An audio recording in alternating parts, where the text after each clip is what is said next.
आप सभी को प्रणाम। मैं जया भारत जिला संत कबीर नगर से आज एक बात बहुत दुखित मन से कहना चाहती हूँ। कहना तो मैं कल ही से चाह रही थी, लेकिन कल बहुत ज़्यादा बिजी थी, आ रही थी गाड़ी से, रात हो गया। जब पहुँची तो लाइट कट गया तो बता नहीं पाई, लेकिन आज मैं तत्काल आप लोगों को बताना चाहती हूँ। बड़ा दर्द हो रहा, बड़ा अफसोस हो रहा है। इस भारत की दशा दिशा दुर्दशा को सोच करके आत्मा पर बड़ी ठेस पहुंच रहा है कि हमारे भारत का क्या होगा, हमारे देश की संस्कृत कल्चर, हमारी मानवता, हमारे आदिवासी पिछड़े दलित समाज का क्या हाल होगा जब इस देश के सबसे बड़े पद पर बैठे, गृह मंत्रालय का पद लिए। इसके पहले रक्षा मंत्री थे, जिनको इनके लोग चाणक्य कहते हैं। गृह मंत्री अमित शाह जी ने बाबा साहेब भीमराव अंबेडकर जी को कहा है कि बाबा साहेब का नाम लेना फैशन बन चुका है। अगर बाबा साहेब का जितना लोग नाम लेते हैं, इतना नाम अगर भगवान का लेते तो इनको स्वर्ग मिल जाता, स्वर्ग। मैं पूछना चाहती हूँ कि बाबा साहेब का नाम लेना फैशन नहीं है, जरूरी है। और बाबा साहेब फैशन नहीं, एक ब्रांड है, ब्रांड है। बाबा साहेब दलित पिछड़े आदिवासी और संपूर्ण नारी समाज का पूरे भारत की आत्मा है। हमारे खूनों में, हमारे रंगों में दौड़ने वाला खून है बाबा साहेब, और भारत की नेह है।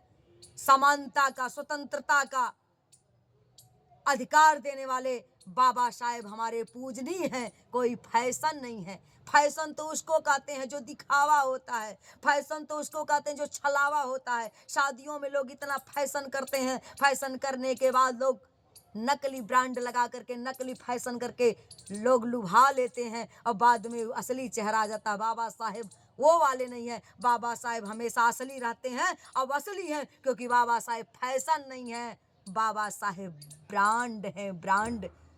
और अमित शाह जी ने कहा है कि बाबा साहेब का नाम लेना फैशन बन चुका है। इतना नाम लोग राम का लेते हैं, आपने तो राम का नाम कम लिया क्या? राम जी के नाम पर इतना आपने जो दिखावा किया। आज बारिश जब होने लगा, मंदिर चू करके राम जी भीग गए, अयोध्या की गलियां सड़कें धंस गई। कम दिखावा किया, कम राम का नाम लिया।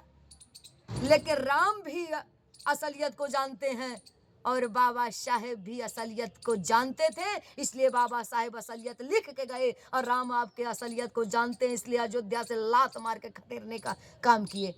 और बाकी हर जगह डीएम से फोन कर दिया कि हमें जिता दो, हमारी सरकार बनेगी, जबरन सीट ले लेना और सत्ता हासिल कर देना।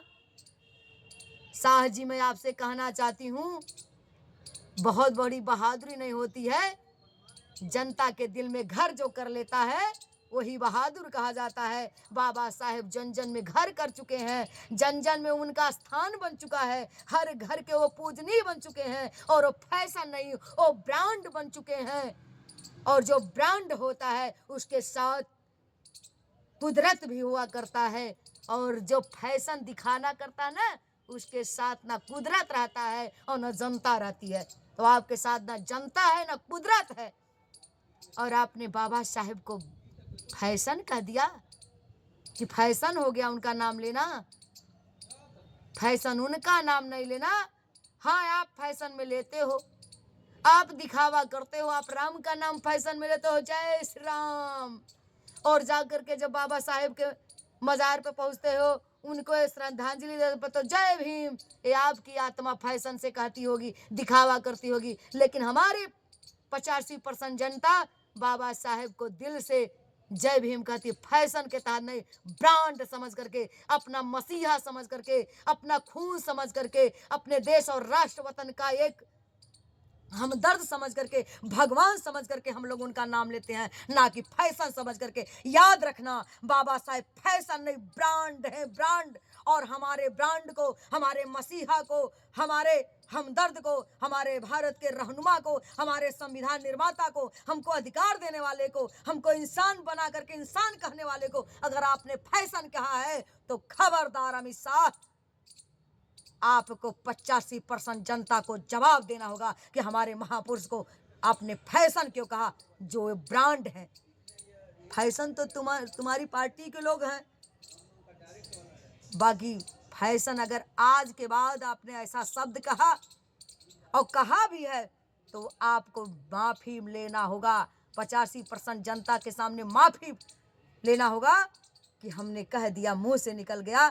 नहीं तो बाबा साहेब तो ब्रांड हैं, ब्रांड, और उस ब्रांड का सम्मान करना सीखो, क्योंकि बाबा साहेब ने संविधान रच दिया, और जिस संविधान बाबा साहेब ने रचा, दुनिया के में कोई ऐसा संविधान बना नहीं पाया। और वही संविधान जो आपने कहा कि राम का नाम लो लेते तो अगर नैया पार होते स्वर्ग मिल जाता, उसी संविधान का सहारा लेकर के जब कोर्ट में फैसला होने लगा, तब उसी संविधान का हवाला देकर के कोर्ट के लोगों ने फैसला किया, तब जाकर के अयोध्या में राम का मंदिर बन गया। राम को भी उस कोर्ट के सामने, उस संविधान के सामने झुकना पड़ा। कहते हैं धरती कभी झुकती नहीं आसमान के नीचे, और कोई रास्ता नहीं है शमशान के आगे। राम मंदिर का भी फैसला हो रहा था कोर्ट के अंदर, आखिर में राम को भी झुकना पड़ा संविधान के आगे। और वो संविधान निर्माता कोई दूसरा नहीं, हमारे ब्रांड, हमारे मसीहा बाबा साहेब थे, जिनको आपने इस तरह गलत लफ्जों से प्रयोग किया है। तो मैं कहना चाहती हूँ आइंदा ऐसी गलती न हो। हमारी वीडियो आप लोग देखें और देख करके शेयर करें, कमेंट करें और सब्सक्राइब करें, और प्लस अगर हमारा फेसबुक पर देखते हैं तो फॉलो करें, और फॉलो करके इतना शेयर कर दें कि उन्हें पता चल जाए कि बाबा साहेब फैशन नहीं, ब्रांड है, ब्रांड।